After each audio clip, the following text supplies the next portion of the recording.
Hola, ¿qué tal? Bienvenidos a esta 14ª edición del Festival Internacional de Cortometrajes UBAC.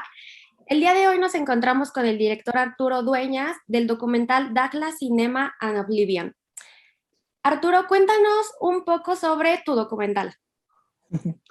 Bueno, pues mi documental se desarrolla en los campamentos de refugiados saharauis eh, que están situados en el sur de Argelia desde el año 1975. El Sáhara Occidental era una parte que era una colonia española y justo en el año 75 se abandonó la colonia y los países limítrofes invadieron el territorio. Entonces empezó una guerra entre Marruecos, que era el país invasor, y el Sáhara, ¿no?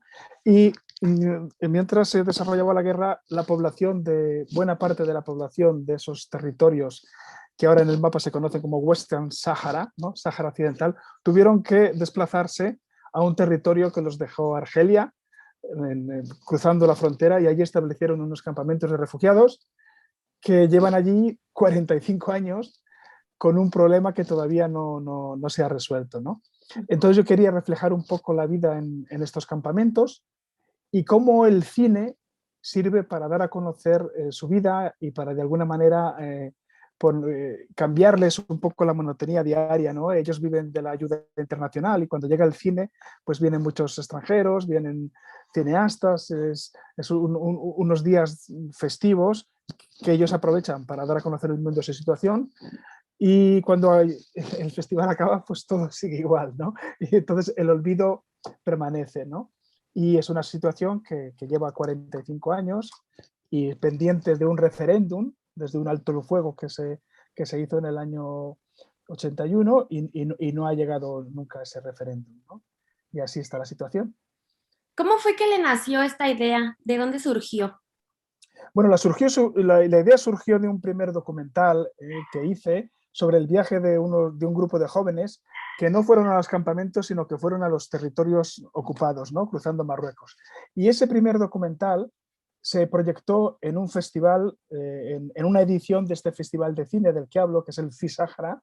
Se proyectó en el FISAHARA y a partir de ahí pues aprovechamos la proyección del festival para grabar el corto, ¿no? Pero no solo fue durante esa proyección, sino que el corto se ha grabado en tres viajes diferentes a los campamentos, ¿no? Porque tras la visita a los campamentos y rodar este trabajo, ¿no?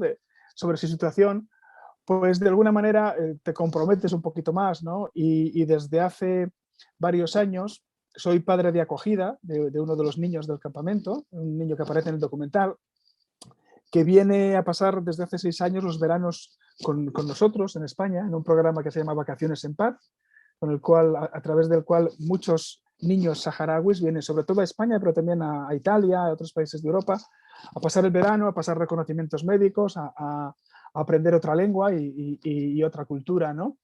Y entonces eso nos ha permitido que después, cuando íbamos al campamento a grabar, grabáramos en su casa, ¿no? Y de una forma muy natural se podía dejar la cámara y que registrara lo que pasara, y esa cámara no era nada que disturbara el acontecer diario de la familia, ¿no? Que en el fondo era un poco nuestra familia también. Claro. Yo considero que siempre hay complicaciones al momento de rodar. ¿Ustedes se encontraron con algunas? No, realmente no. La única complicación es, bueno, hacer el viaje allí. Bueno, tampoco es muy complicado porque se organizan viajes tanto con las familias de estos niños de acogida, ¿no? Como se fletan algún transporte especial para ir a los campamentos con ocasión del FISAHARA, del Festival de Cine, ¿no? Y después allí, claro, con tu propia familia, por así decirlo, saharaui, pues es muy fácil rodar. Y después en los campamentos, claro, todo el mundo está muy dispuesto y muy acostumbrado a que vayan equipos de rodaje, ¿no? Porque es una oportunidad para ellos de mostrar su situación. Pero realmente no tuvimos ninguna complicación especial, esa es la realidad. Ay, qué bueno. Sí, sí, sí, El, sí. el proceso creativo de su corto, de su documental, ¿cómo fue?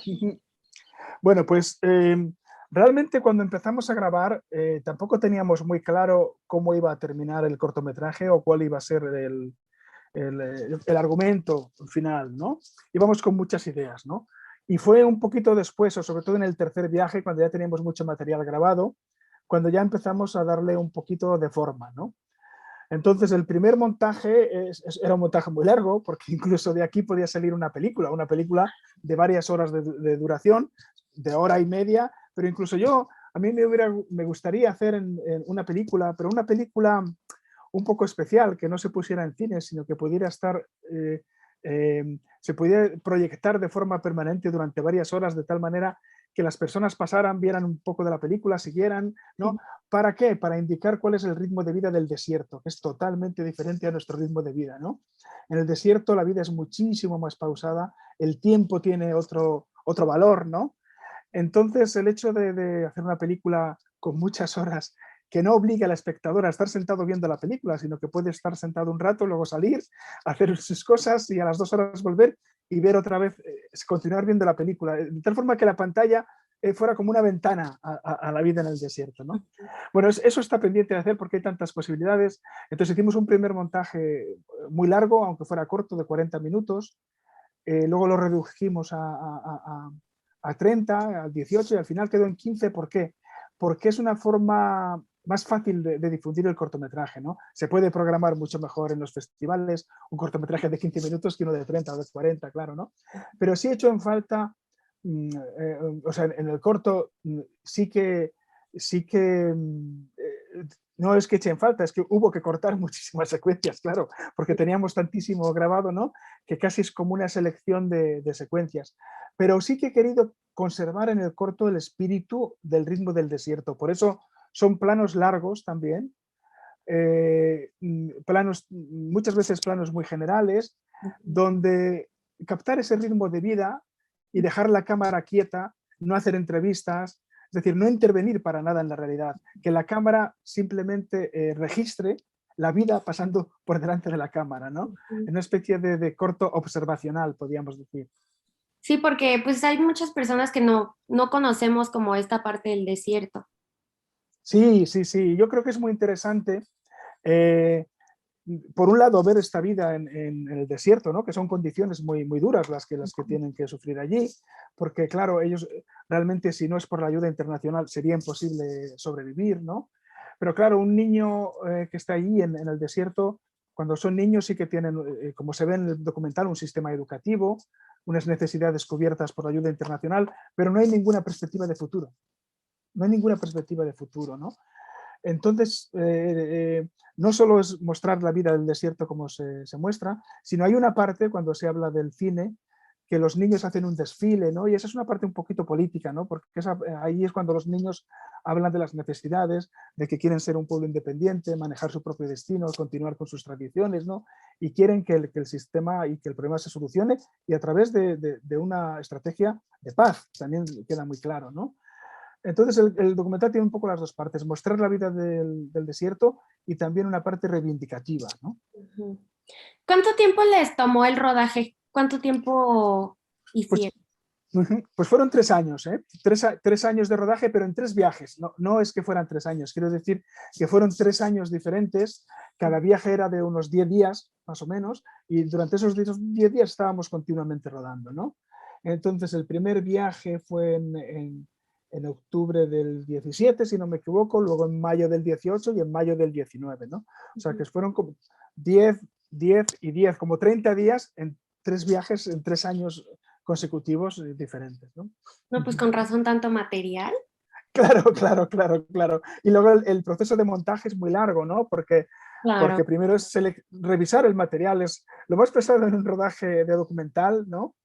Es revisar el material, ¿no? Porque eso requiere mucha calma, lo tienes que ver muchas veces, porque en esta primera fase de edición ya seleccionas muchas cosas, ¿no? Entonces tienes que estar muy seguro de lo que seleccionas, porque lo que ya no seleccionas ya se queda allí, ¿no? Sí. Y luego trabajas con lo que seleccionas.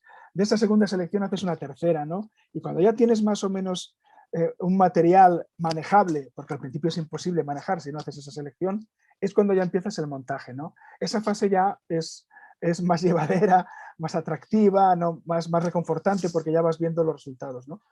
Pero son muchos meses de trabajo, ¿no? Porque luego el montaje, una vez que tienes una versión y tú sabes que esa versión es demasiado larga, pero tienes que dejarla montada y olvidarte de ese montaje durante 2, 3 o 4 semanas y volver a ese montaje un mes después. Es imposible seguir con ese montaje porque necesitas una perspectiva, ¿no?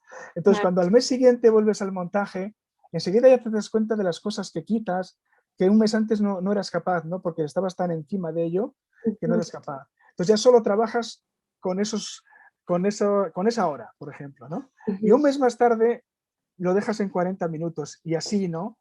Y es que necesitas eso, es espaciar esas semanas, las diferentes fases del montaje hasta llegar al montaje definitivo, porque necesitas tener una distancia con el material, ¿no? Por eso es tan largo el proceso de montaje.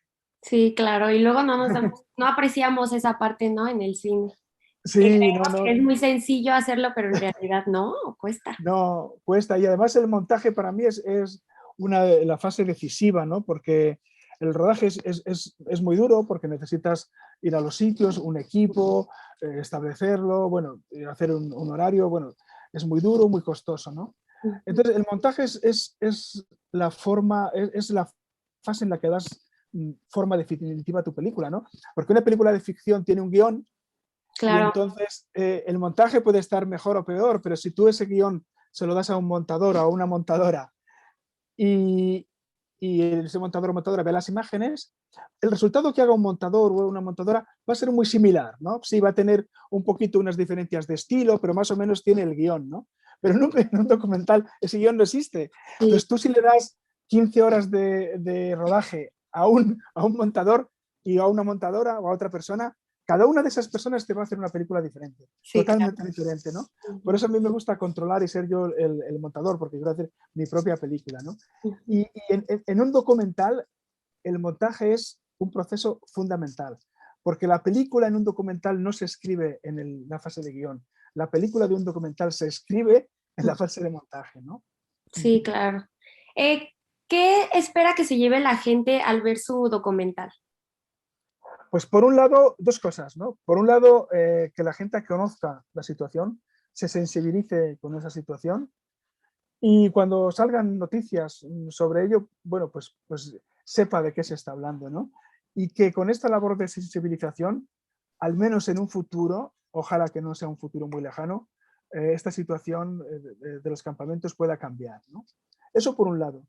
Pero también por otro lado me gustaría que con mi documental el público, eh, no sé, recibiera también un placer estético, ¿no? Por así decirlo. Es decir, que también el documental no solo es dar un mensaje, ¿no? Sino que hay un esfuerzo en buscar unos planos, en buscar un sentido con esos planos, en buscar la luz, la iluminación. Es una iluminación natural, nunca metimos ningún foco, ¿no? Pero había que buscar si abrías una ventana, a veces reflejabas algo, ¿no? Pero no hay ningún foco, excepto cuando es unas escenas de noche, cuando pones la película, sí, pero son los focos, no los nuestros, sino los focos propios del festival, ¿no?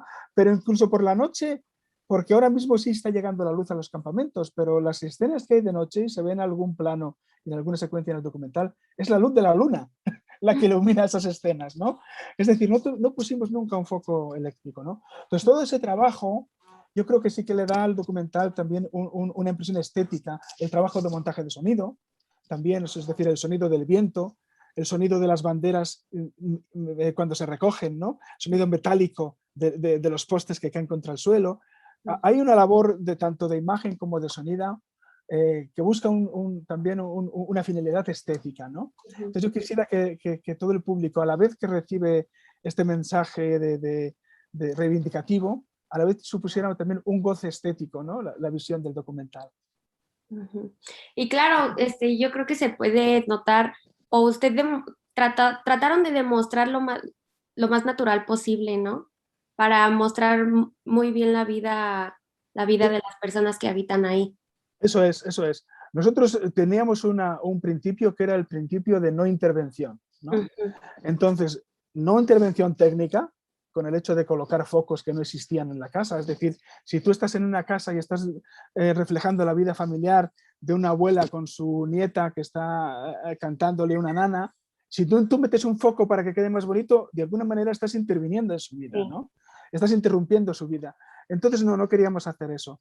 Pero tampoco queríamos hacer entrevistas para que la gente mirara a cámara y contara nada. No, tampoco queríamos eso, ¿no? Entonces queríamos pasar un poco desapercibidos, casi como si fuéramos invisibles, ¿no? Y colocar la cámara y que la vida pasara por allí delante. Claro, eso solo es posible si tienes una complicidad muy fuerte con las personas con las que estás conviviendo, claro, ¿no?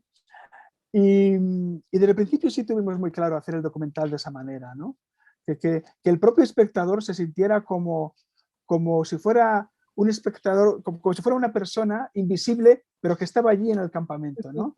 Y estaba allí sentado en la jaima, contemplando a la familia, no solo contemplando, casi como formando parte, ¿no? De su actividad diaria y se sintiera como metido dentro, ¿no? del documental. Esa fue nuestra intención, sí. Pues muchas gracias por esta entrevista, Arturo. Estoy segura que tu documental es precioso y pues esperamos que los espectadores vean el documental de Arturo llamado Douglas Cinema and Oblivion. Muchísimas gracias, Arturo. Muchas gracias, Susana, y muchísimas gracias a la universidad y al festival por seleccionar nuestro cortometraje. Ojalá les guste mucho. Muchas gracias. Gracias.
So welcome to the 13th edition of FISAHARA, of the Western Sahara International Film Festival.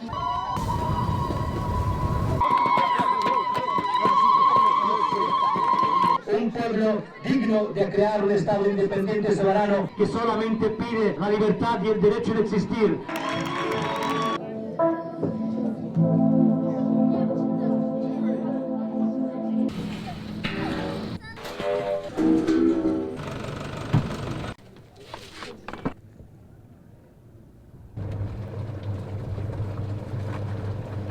La la la la.